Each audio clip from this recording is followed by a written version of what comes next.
Picture this, it's 1975, you either don't exist yet, or you're watching this 49-ish years later at least. Wow, wow, wow, wow. Dynamite said, no, let us go to Camelot, despite it being a silly place. And it was at this point that I realized I forgot my intro entirely, so welcome home, brave heroes. I'm Ash, this is Ash Quest, and this is Monty Python and the Holy Grail, the game. For 2 to 5 players, ages 14 plus, 40 to 60 minutes. I suppose that must be what it takes to play it. Now, if you've watched the movie over and over and over again, you've already devoted 40 to 60 minutes of your life to this experience. So what better way to remix it a little? You know what, let's just cut to the actual story here. Dynamite and Bravado have allowed us to back Monty Python and the Holy Grail, the game. Now, as this is a channel all about dungeon crawlers and RPGs and game books and things adjacent to that, well, Monty Python and the Holy Grail fits somewhat, sorta, kinda into that. It is fantasy. It is very much a silly thing. There's a lot of combat between knights. There is dragons and other beasts. There are killer rabbits, and we all know the association between cute, adorable bunnies and monsters of death able to deflect your most heroic blows only to counterattack ferociously. We all know this. But Monty Python and the Holy Grail being a board game is definitely something that I want to report on, and that is what we're talking about today. Backer Kit now has the crowdfund basically done.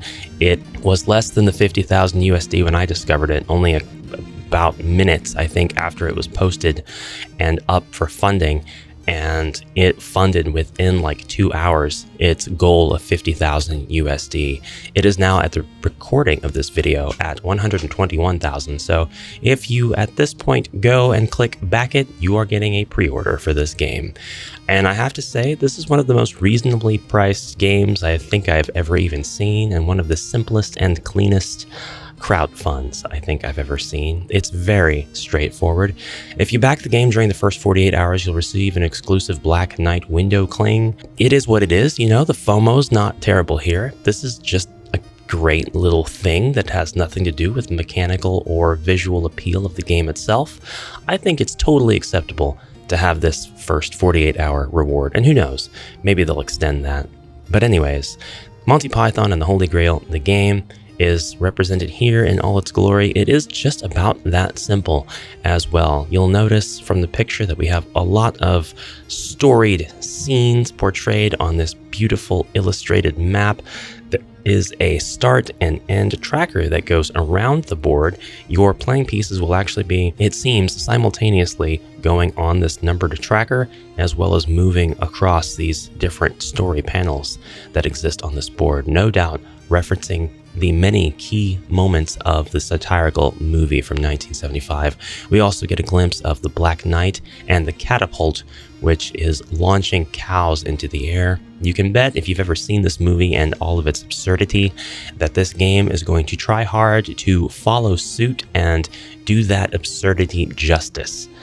Let's try to dive into the crowdfund campaign and discover how exactly that works. So I love doing a lot of verbatim reading, and so explore the world from the movie. You can see that we're going to have these wooden pieces. They're not exactly meeples.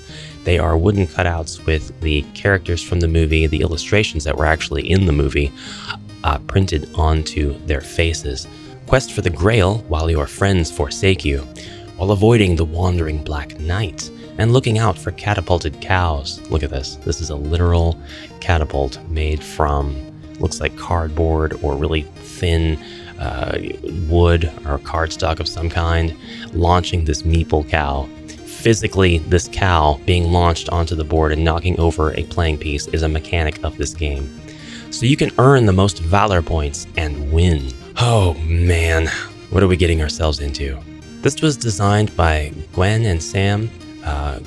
Ruel and Sam Bryant. You are one of the Knights of the Round Table and have joined King Arthur in the legendary quest for the Holy Grail. But this is no ordinary board game quest, valiant hero. This is an epic adventure of absurdity that will take you across the land to visit all your favorite and not so favorite people and places from Monty Python and the Holy Grail.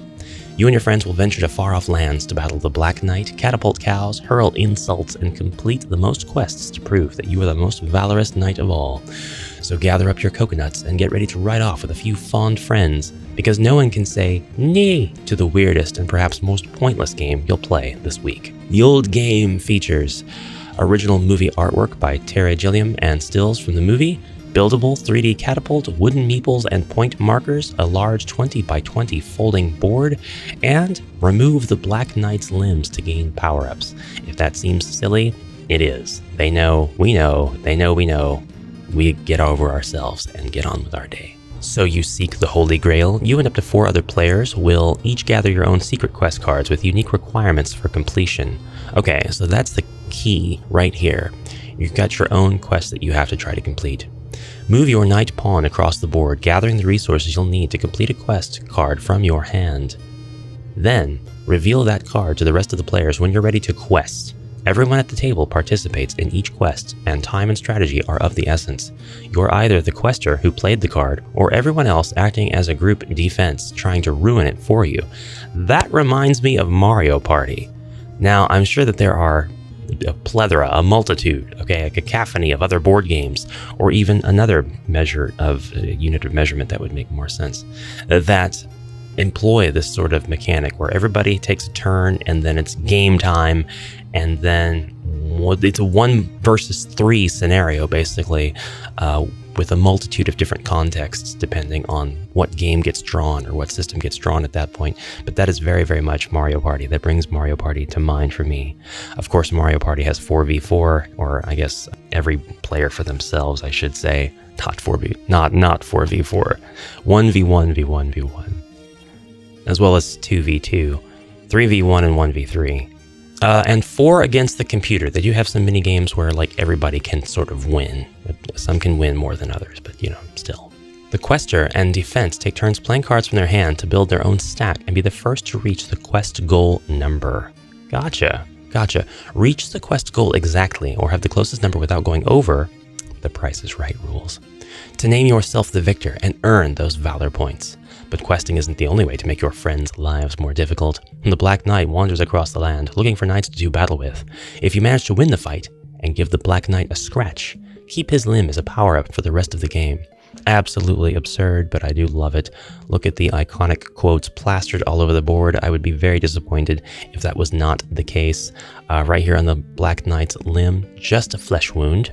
We knew that it was going to make an appearance somewhere on the board or in one of the components. We are going to see this quote. We're going to see, "Nee." We're going to see, "Bring out your dead. I fart in your general direction." And if the Black Knight doesn't get you, the catapult will when your opponent chooses to launch cow meeples across the board to hit pawns and gain even more valor points. There's many ways to earn points and win the game, and all of them are crazy, so good luck playing with a straight face. Now you can watch the entire how to play video right here in the crowdfund page, which again is essentially a pre-order page now that the project has been way more than backed and funded. You can download the rulebook. Click here to see a draft of the rulebook. We might take a quick look at that here in just a second, and you can get some background on the design as well as information on shipping. Shipping to the United States is $7, Canada $38, UK and Europe $49, and they're not charging for shipping until the survey stage of the campaign. Something I did not go over at all is price. This is just $50 USD. This game, $50 flat. That's all. If you pledge $50, you're going to get this game. If you're in the States, you're probably looking at paying about $57. But here they do say, we're not charging for shipping until the survey stage, but below is a guide for what we estimate your shipping will be based on your delivery location. We are still looking at ways we can lower international costs with various partners, so rates may decrease during and after the campaign. This is pretty much what I believe anybody who's producing a board game should do. You should look out for shipping partners to try to get those costs as low as possible, because things can be done in efficient manners, in planned manners, with experienced partners, and these can be lowered. Anyway, these are all based on current postage rates. Pretty much everything that this page has to offer we've looked at, except for the stretch goals, which, the disclaimer here, we may be adding a few fun extras for our backers, but we're not going to give away the farm just yet. I'm interested in what could be behind this, because whatever it is, they may as well let the cat out of the bag. They may as well go ahead and give away the farm. The amount that they've asked for has been doubled, and by the time this video is up and aired, it might even have tripled. So, did I mention only $50? That is a really reasonable amount of money for just about any board game. If you wanted to get the retail pack, you could get 5 copies of the game. This is just for game stores, but it's $150.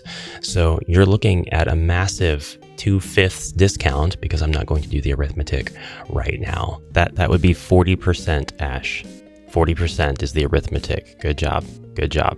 But these are the two back pledge levels, and then there are no add-ons. There's just the game. If you want a second game, then it's just $40. So you could get an additional game. Community posts are here and public, as well as a frequently asked questions, which right now it's just the backer kit FAQ. But if you ask me, I think all of this looks quite lovely. The art on the cards is not just nostalgic, it is downright accurate to that 70s quality. Do you know what I mean? Have you ever played a board game from that far back, or like from the early 80s, and there's just this whimsical devil-may-care quality to how all of the art is done? That is replicated perfectly here, even the coloration. And that's not saying that it's badly done or poorly done, nothing at all indicating a defect or detriment of quality. It is simply a style back then, and there was a lot of great care that went into that, but it is definitely its own aesthetic. Okay, I do want to see a draft of the rulebook, and I want my viewers to be mindful that it is just a draft. So at this point, they are comfortable enough sharing with us the draft of the rulebook, but it is not in necessarily its completed form. That said, it does look really nice already. So I have to say, good job to Bravado and Dynamite, and of course, Python Pictures for approving this. It looks like it's actually copyright 2022. So they've been at work on this for a minute. I like to see that. So anyway, the sense of humor makes its way into the rulebook, which I really do appreciate. The person responsible for writing these rules has been sacked. The rules have been completed in an entirely different style at great expense and at the last minute. Components. Warning, contents may have settled during transport. Contents include 1 piece of torn shrink wrap and any air released when the box was first opened. Setup. Step 1. Befriend at least one other board game enthusiast. We get instructions for how to assemble the catapult, which of course has the rubber band. Hopefully we've got plenty of disclaimers here and warnings, and you know, don't shoot this at your friend's face, or maybe they have license to say go ahead and shoot it at your friend's face. I'm not saying to do that. Don't do that. Launch a cow or yourself. And each of the following counts as one action. You can take up to 4 actions per turn. Move 1 space, moving your knight meeple along the path shown on the board to a connected space. You may move more than once during your turn by using multiple actions. Take the action on the space you occupy, or quest. You may quest during your turn. Questing ends your turn. You may take no further actions after attempting a quest. Very interesting stuff. You can read the rulebook again in its entirety, and to me this already looks like it's got plenty of flavor, a lot of theme, a lot of style, a lot of attitude. It just looks like something that would be really fun for a group of people whose ages might range from their mid-20s to their early 40s to get together and laugh about these scenes, but also kind of sort of own the experience for themselves, because this has a lot of gameplay elements in it as well. It's not just roll the dice and read the quote.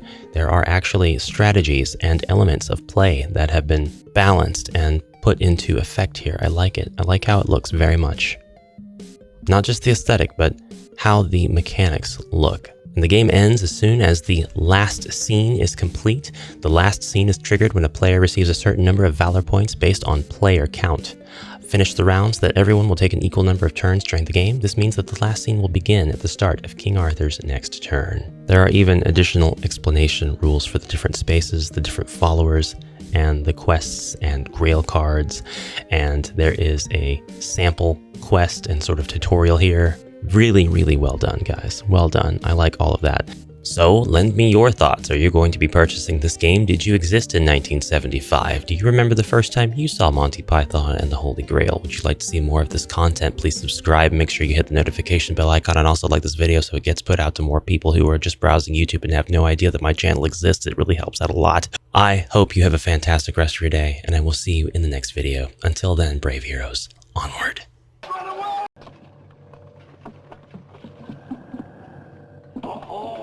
The cave panel. Right.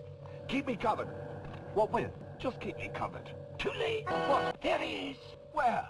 There. What, behind the rabbit? It is the rabbit. You silly sod. What? You got us all worked up. Oh, it's no ordinary rabbit. Oh, it's no ordinary rabbit. That's the most foul, cruel, and bad-tempered rodent you ever set eyes on. You tit! I saw my arm and I was so scared. Look, that rabbit's got a vicious streak a mile wide. It's a killer. Get stuck. He'll do you a treat, mate. Oh, yeah? Manky Scots git. I'm warning you. What's he do? Nibble your bum? He's got huge, sharp.